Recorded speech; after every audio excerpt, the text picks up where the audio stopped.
great man once said that everything in life is about sex. Except sex. Sex is about power.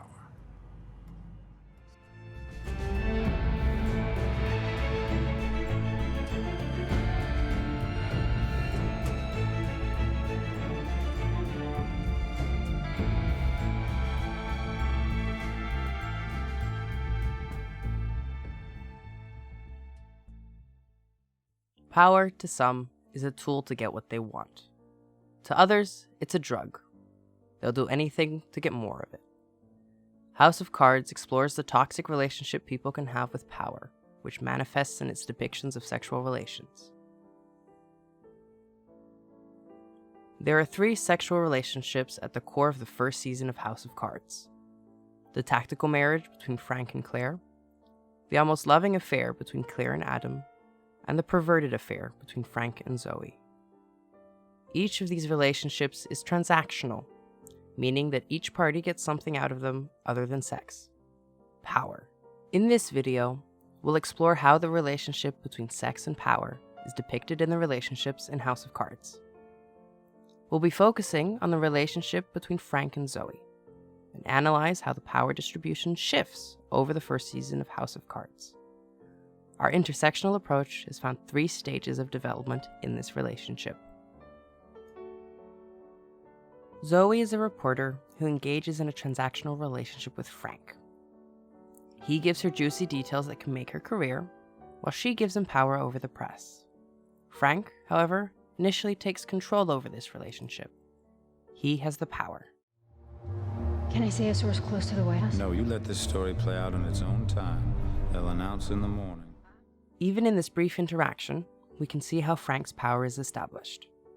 We can use various insights from the field of linguistics, specifically conversational analysis, to make this observation. First of all, we can look at turn taking. In a conversation, speakers take turns talking. But how do we decide when one turn ends and the next begins? When someone asks a question, becomes silent, or their story finds a natural conclusion, we interpret this as their turn being over and our chance to hop in. This natural flow of conversation is called the preferred response. We kindly wait for each other to finish and answer each other's questions. If you want to take charge of a conversation, however, you will need to be rude. Power, in this case, means shaping the conversation to how you want it to go. We call this the dispreferred response. Saying no and interrupting other speakers can be rude in some cases, but in House of Cards, it is a clear power play. Can I say a source close to the White House? No, you let this story play out on its own time. They'll announce in the morning.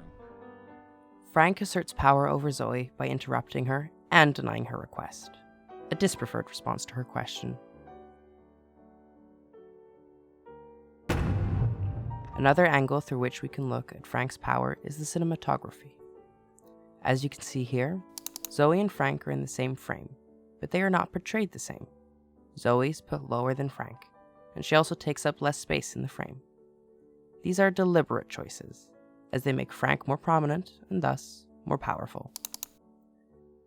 Frank and Zoe's relationship develops from a purely transactional one to a sexual one, with a different power dynamic. We can see this transition in the following scene. This is where we get to create.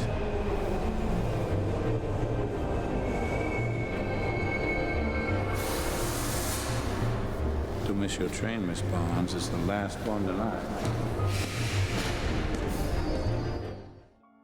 Frank asserts his dominance by giving an order. To better understand how this affects the power relationship, we can look once again at linguistics. In discourse analysis, a key term is face, which refers to the self-image you want to portray. Part of this is about balancing power with politeness. Go too hard one way, and you come across mean and rude. Too hard the other way, and you're a pushover. Face is a two-faced concept. It can be divided into positive face and negative face. More about positive face later. Negative face refers to your freedom and agency, your power to do what you want to do. Therefore, if other people can give you orders, like Frank does to Zoe, this is a threat to Zoe's negative face, aptly called a negative face threat. Normally, any negative face threat is impolite, but in House of Cards, these threats are extensively used to assert dominance and power, as portrayed earlier in this scene. Can I say a source close to the White House? No, you let this story play out on its own time. They'll announce in the morning. So, when Frank says, To miss your train, Miss Barnes, is the last one tonight. he asserts his power by taking away Zoe's agency. However, in this case, it's a little bit more complicated. This order is not just about their power relationship. This is Frank expressing care for Zoe. It's essentially a weird way of saying, get home safe. This changes their relationship in various ways. The caring yet somewhat condescending attitude, combined with the age gap between Frank and Zoe, puts Frank in a fatherly role. This attaches a hierarchical construction to their relationship. Whereas before they were just Frank and Zoe, they now also fulfill the roles of father and daughter. Furthermore, this newfound non-professional bond starts off the intimate relationship between Zoe and Frank. This theory is reinforced if you look at the cinematography. Frank is taller and bigger than Zoe, and as he makes her look up at him, he forces an eye line. House of Cards often employs the use of eye lines, where characters tend to look toward another character that is in power. Especially looking up signifies submission.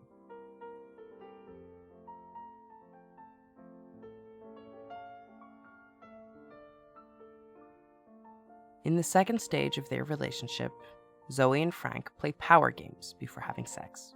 The relationship is still transactional. Zoe is still in it for the career advantage Frank can give her, but Frank seems more interested in the sexual aspect of their relationship.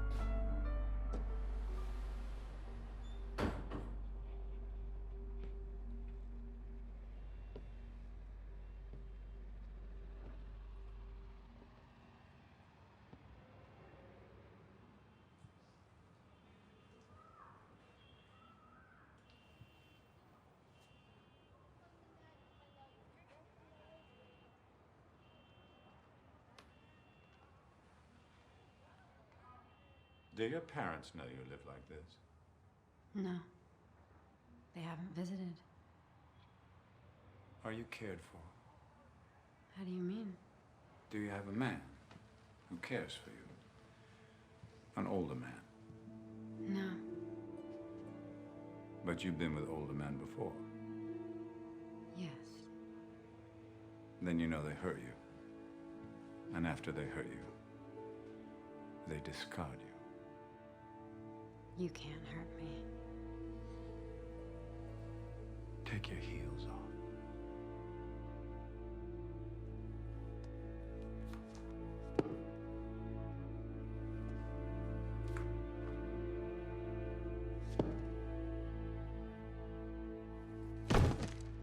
This scene is emblematic of Frank and Zoe's relationship in the second stage. Both characters struggle for power in their dialogue. Let's take a look at turn-taking again. Zoe tries to gain power by giving dispreferred responses to Frank, specifically by not eliciting a response. When Frank asks her questions, Do your parents know you live like this? Are you cared for? Do you have a man who cares for you? An older man, but you've been with older men before. Zoe gives brief answers that halt the flow of conversation. No. They haven't visited. How do you mean? No. Yes. Essentially, she keeps trying to have the last word. Frank, in turn, is forced to stop asking questions and switches to making statements instead, which come across as less uncertain and weak. This power struggle is less a genuine fight and more of a game they both engage in, exemplified by this conversation. Where are you? I'm at the office. False. You don't believe me? Not for a second. Where are you? About to walk into a meeting. With who? Someone I have to punish. Give me a name. No name. What did this person do wrong? Lie to me. How will you punish him? What makes you think it's a him? Hold on, I have to take this. Where are you? Me? I am not at the office. Here, the turn-taking is fast and abrupt. Zoe and Frank are forcing each other to think on their feet, probing for a moment of hesitation or weakness. like a verbal game of chess. Besides turn-taking, we can also look at face threats in this scene. Whereas negative face refers to your sense of agency, positive face concerns your self-image of your identity. We see Frank threaten Zoe's positive face by questioning her agency and suggesting that she needs to be cared for. Are you cared for? Do you have a man who cares for you? An older man. Thereby, Frank once again asserts himself as a father figure towards Zoe, while undermining her sense of power. In short, Stage 2 can be summarized as a relationship of power games. Frank and Zoe play these games. However, what is important is that Frank always wins at the end, both because he's better at the game, but also because Zoe lets him win. It is winning these power struggles that keeps Frank wanting for more, and so Zoe plays on this by eventually giving in and making herself smaller, both figuratively and literally, as she takes her heels off following his final order and shrinks.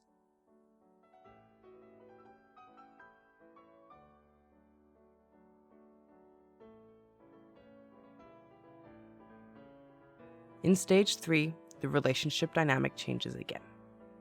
While Zoe and Frank were playful about their power games before, now Zoe refuses to concede, leading to a genuine power struggle. This shift is apparent when Zoe demands information directly after she and Frank have sex. What's the vote count on Russo's bill? Oh, don't we want to shower first before we dirty ourselves with business? Zoe makes an aggressive conversational attack, demanding immediate information. It is clear Zoe wants this sex to be purely transactional. However, refusing to play Frank's power games puts Zoe in a position Frank is not comfortable with. She is in charge. During their sex, Frank occupies most of the shot.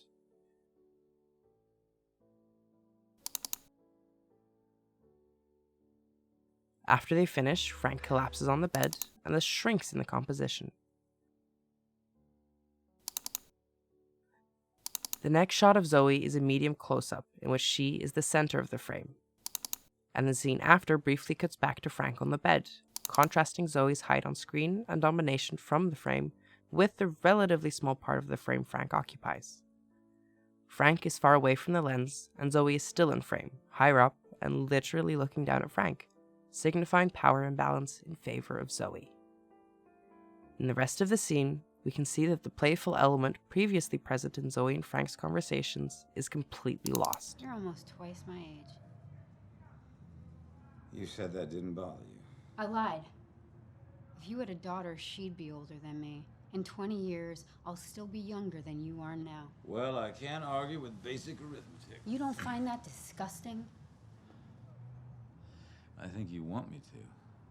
But I've never considered this any more or less than a transaction between two consenting adults. If you just want the girl who will do your bidding for you, you already have that. Why do you need to fuck me? I would remind you that it was you who initiated our affair, and it was you who came knocking at my door last winter. And it was me who asked that we stop what we're doing now. Here, we see Zoe take control over the turn-taking. She is now the one to interrupt Frank. Gone are the days of playful banter, as Zoe starts to make purposefully destructive face threats, calling Frank out for his old age and perverted personality. Zoe reveals that she was never even into Frank on a sexual level, as she tells him she faked it every time. I seem to always leave you satisfied. How do you know I'm not faking it? Are you? Doesn't it say a lot that you can't tell? From a biological perspective, this makes sense, as we are often only attracted sexually to people we find aesthetically pleasing and physically fit. While Frank might see Zoe as such due to her youth, Zoe does not reciprocate that feeling and only really played along with the sex because it offered her power. All Frank can do is deflect, leaving Zoe with all the power. This is mirrored in the cinematography, as Zoe is higher up and literally looking down on Frank. However, Frank makes a ploy to regain power. Here, he tries to reframe the discussion to make Zoe appear hysterical and dramatic in an attempt to invalidate her. I think you want me to.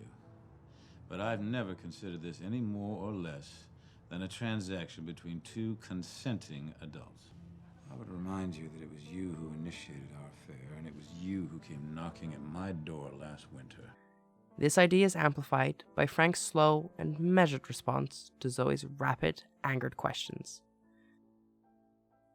Lastly, let's look at this scene. A great man once said that everything in life is about sex. Except sex.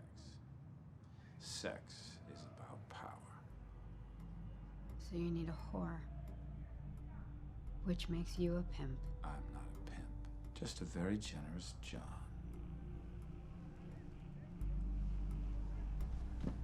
Fine. As long as we're clear about what this is, I can play the whore. On a conversational level, Zoe takes all the power here. By explicitly calling out the artificial, transactional nature of their relationship, she makes a positive face threat to the authenticity of Frank's dominance. Essentially, she tells him he's only in power because she lets him be. It is also a negative face threat, as Zoe ends the conversation with a final order. Now pay me. The bill will pass. We have it by 2 votes. You can pass that along to your friend, Miss Skorsky. Interestingly, though, the cinematography still assigns most of the power to Frank. He sits down, leaving Zoe higher than him, but the camera pans down with Frank so that he still occupies the frame. Visually, Frank is still in power. If she must say such things in order to sleep at night, so be it. Her loyalty costs me nothing but the occasional crumb of news. Her hatefulness takes no toll at all. You don't compensate a working girl, so you can cuddle after.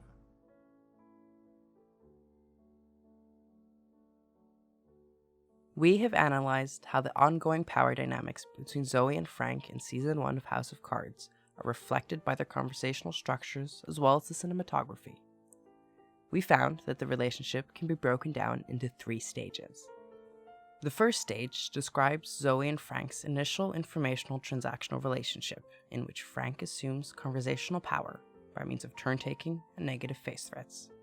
He is also depicted as powerful by the cinematography. The second stage describes Zoe and Frank's sexual relationship, in which their encounters are signified by a playful power struggle that Zoe eventually concedes to. Frank adopts a paternal role. Aren't you going to wish me a happy Father's Day? You don't have any children. Don't I? Which Zoe finds abhorrent, but she plays along with for the transactional parts of their relationship. Then, the third stage appears to depict Zoe as reclaiming power by calling Frank out and redefining their relationship as purely transactional. She'll play the whore, but only because Frank pays her. Yet, we are still left with the knowledge that Frank is the one in power.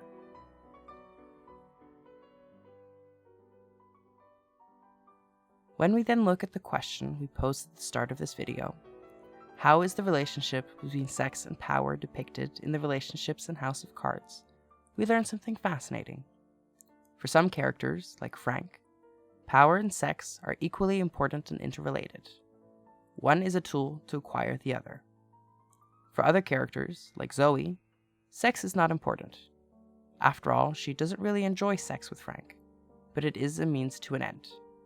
She wants power, and she is willing to sacrifice her values to get it.